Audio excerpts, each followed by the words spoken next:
ఇక్కడ నేను first carrot తరిగి పెట్టుకున్నా. ఫస్ట్ స్టవ్ ఆన్ చేసుకొని ఒక కడాయి పెట్టుకొని 2 చెంచాల నెయ్యి వేసుకొని దానిలో క్యారెట్ని వేసుకొని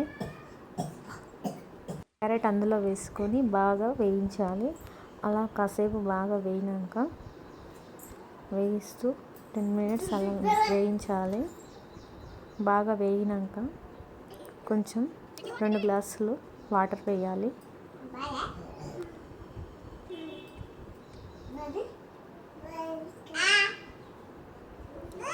బాగా వేగిపోయింది.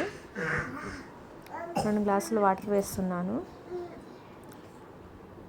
వాటర్ వేసాక అలా మూత పెట్టేసి 10 నిమిషాలు అలా ఉడకనివ్వండి. బాగా మెత్తగా అయిపోయింది. ఇక్కడ 4 యాలకులు వేస్తున్నాను. ఇవి వేసి కలిపేసి 1 నిమిషం అలా ఉండనివ్వండి. తర్వాత మీ టేస్ట్ తగ్గ షుగర్ యాడ్ చేసుకోండి. చక్కెర మీకు ఇష్టం వచ్చినంత మీరు ఎంత తింటే అలా వేసుకోండి. కొంచెం తింటే కొంచెం వేసుకోండి, ఎక్కువ తింటే ఎక్కువ వేసుకోండి. తర్వాత 1 గ్లాస్ ఆఫ్ మిల్క్ యాడ్ చేయండి.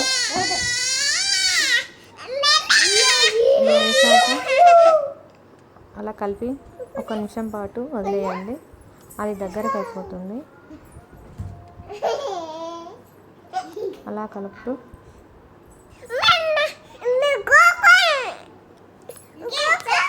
నా పిల్లల సౌండ్ అనిపిస్తుంది, అడ్జస్ట్ అయిపోయింది. సౌండ్స్ చేస్తుంది. బాగా కలిపి అలా వదిలేయండి. ఇలా ఒకసారి మూత పెట్టేసి 1 నిమిషం ఉడకనివ్వండి. అది దగ్గరికి అయిపోతుంది. ఇప్పుడు మరొక ప్లేట్ వేసుకొని